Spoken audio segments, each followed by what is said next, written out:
manifestement, oui, ils sont plus touchés et le virus circule beaucoup avec les enfants. Et c'est pour ça qu'il y a lieu de penser à la vaccination et de démarrer la vaccination chez l'enfant.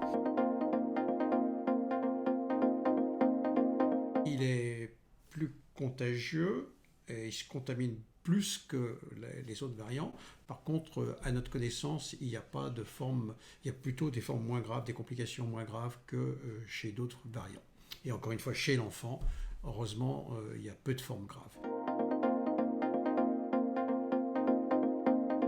Des enquêtes qui ont été faites aux États-Unis, on a aussi celle d'Israël qui montre pour le moment que, la vaccination est bien supportée, 2, ça donne des couvertures immunologiques satisfaisantes. Plus nos enfants seront vaccinés, plus ça sera simple pour retourner à l'école et avoir une pédagogie, une scolarité tranquille.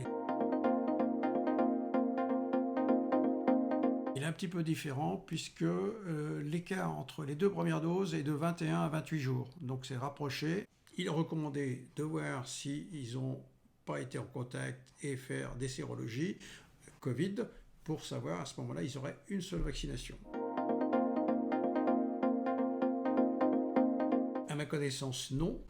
D'ailleurs, on voit bien que chez l'adulte, entre certains vaccins et d'autres, il y a des dosages beaucoup plus importants. Ils sont en général bien supportés. L'avantage aussi de l'enfant, c'est qu'il a une meilleure réponse immunitaire. Donc c'est pour ça, avec des doses, je dirais, plus faibles, ils ont une bonne réponse immunitaire. Mais avec des doses plus fortes, à ma connaissance, il n'y a pas eu de problème particulier. C'est moins que chez l'adulte, mais comme toujours, ça peut être un peu de fièvre, ça peut être un peu de toux, ça peut être un état général qui est plus faible. On cite le cas du PIMS, qui est une maladie que je connais peu, mais qui ferait la seule contre-indication de cette vaccination chez l'enfant. Mais pour le moment, c'est rarissime, et puis ça demande aussi à être expertisé. Elle est obligatoire, il suffit d'un seul parent. Et surtout, ce qui est important, c'est qu'il faut le faire de manière progressive. On va commencer d'abord par les enfants à risque, trisomie 21, déficit immunitaire, cardiopathie, maladie pulmonaire, asthme en particulier, surpoids, obésité. Et puis, il faudra descendre tranche par tranche et commencer, par exemple, par les enfants de 11 ans, qui, eux, seront en collège.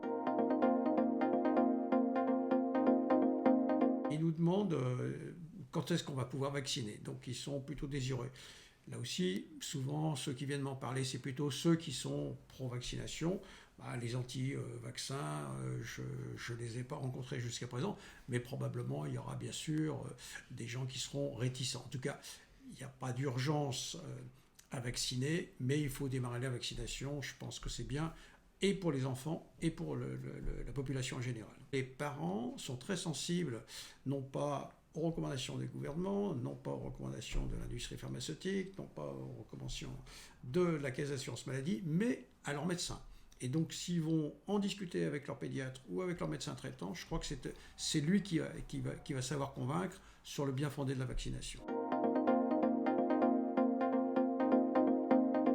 Oui, bien sûr, ça diminue bien sûr le taux de transmission, mais pas absolument. Ça n'empêche pas les mesures barrières, c'est-à-dire le masque, de se laver les mains et la distanciation. La sortie de crise passe par les enfants, mais aussi par la vaccination des gens qui sont non vaccinés. C'est-à-dire qu'encore 20% de gens de la population générale ne sont pas vaccinés. Et d'ailleurs, il ne serait pas logique de vacciner des enfants dont les parents ou grands-parents ne sont pas vaccinés. Je pense que là aussi, il ne faut pas mettre les choses à l'envers.